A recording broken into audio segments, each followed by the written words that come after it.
بسم اللہ الرحمن الرحیم۔ اسلام کے اندر عظیم و شان صحابہ رضی اللہ تعالیٰ عنہ کا ذکر ہے۔ انہی میں سے ایک عظیم صحابی ہے جن کا نام ہے حضرت عمر رضی اللہ تعالیٰ عنہ۔ حضرت عمر رضی اللہ تعالیٰ عنہ جن کے پاک نام پر آج مسلمانوں کو فخر ہے اور جن کے جوش ایمان سے آج 1400 سال بعد بھی کافروں کے دل میں خوف ہے۔ اسلام لانے سے قبل مسلمانوں کے مقابلے اور تکلیف پہنچانے میں مشہور تھے۔ نبی اکرم صلی اللہ علیہ وسلم کو قتل کرنے کو تیار رہتے تھے۔ ایک روز کفار نے مشورہ کیا، کمیٹی قائم کی کہ کوئی ہے جو محمد مصطفیٰ صلی اللہ علیہ وسلم کو قتل کر دے۔ عمر نے کہا میں کروں گا۔ لوگوں نے کہا کہ ہاں بے شک تم ہی کر سکتے ہو۔ عمر رضی اللہ تعالیٰ عنہ تلوار لٹکائے ہوئے اٹھے اور چل دیے۔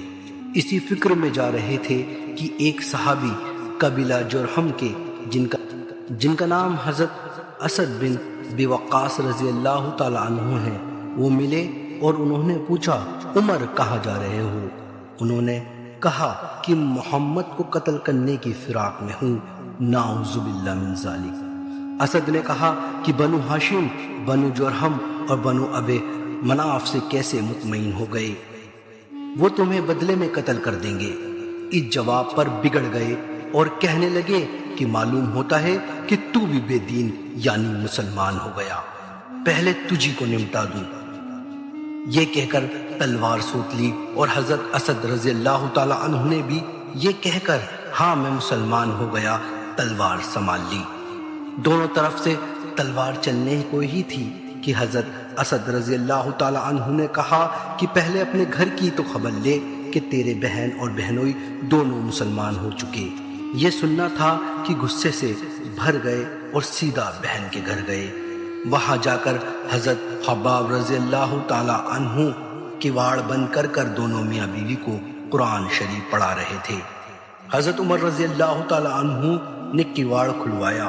ان کی آواز سے حضرت خباب رضی اللہ تعالیٰ عنہ تو جلدی جلدی اندر چھپ گئے اور وہ صحیفہ بھی جلدی جلدی میں باہر ہی رہ گیا جس پر آیت قرآنی لکھی ہوئی تھی۔ ہمشیرہ نے کواڑ کھولا۔ حضرت عمر رضی اللہ تعالیٰ عنہ کے ہاتھ میں کوئی چیز تھی جس کو بہن کے سر پر مارا، جس سے سر سے خون بہنے لگا اور کہا کہ اپنی جان کی دشمن تو بھی بے دین ہو گئی۔ اس کے بعد گھر کے اندر آئے، پوچھا کہ کیا کر رہے تھے اور یہ آواز کس کی تھی؟ بہنوں نے کہا کہ بات چیت کر رہے تھے۔ کہنے لگے کہ تم اپنے دین کو چھوڑ کر دوسرے دین کو اختیار کر لیا؟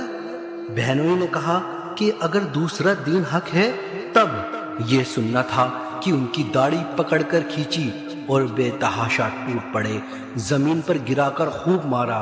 بہن نے چھڑانے کی کوشش کی، ان کے منہ پر بھی اتنی زور سے تماچا مارا کہ خون نکل آیا۔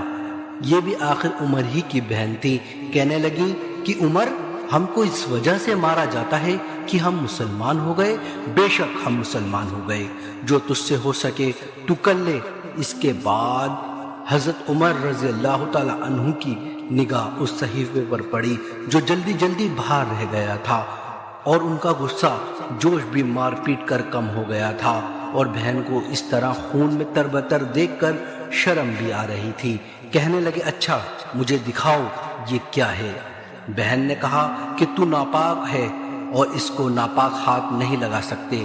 ہر چند اصرار کیا مگر وہ باوضو اور بے غسل کے دینے کو تیار نہ ہوئی۔ حضرت عمر رضی اللہ تعالی عنہ نے غسل کیا اور اس کو لے کر پڑھا۔ اس میں سورہ طٰہٰ کی آیت نمبر 14 لکھی ہوئی تھی۔ اس کو پڑھتے ہی حالت بدل گئی۔ کہنے لگے کہ اچھا مجھے بھی محمد صلی اللہ علیہ وسلم کی خدمت میں لے چلو۔ یہ الفاظ سن کر حضرت خباب اندر سے باہر نکل آئے اور کہا کہ عمر تمہیں خوشخبری دیتا ہوں کہ کل شب 5 شباہ میں حضور اقدس صلی اللہ علیہ وسلم نے یہ دعا مانگی تھی کہ یا اللہ عمر یا ابو جہل میں جو تجھے زیادہ پسند ہو اس کو اسلام میں قوت عطا فرما۔ یہ دونوں قوت میں مشہور تھے۔ معلوم ہوتا ہے کہ حضور اکرم صلی اللہ علیہ وسلم کی دعا تمہارے حق میں قبول ہو گئی۔ اس کے بعد حضور اکرم صلی اللہ علیہ وسلم کی خدمت میں حاضر ہوئے اور جمعے کی صبح مسلمان ہوئے۔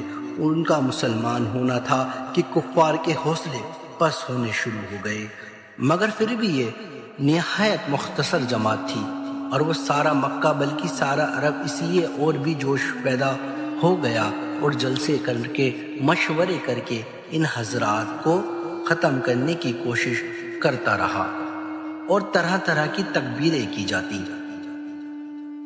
پھر بھی اتنا ضرور ہوا کہ مسلمان مکے کی مسجد میں نماز پڑھنے لگے۔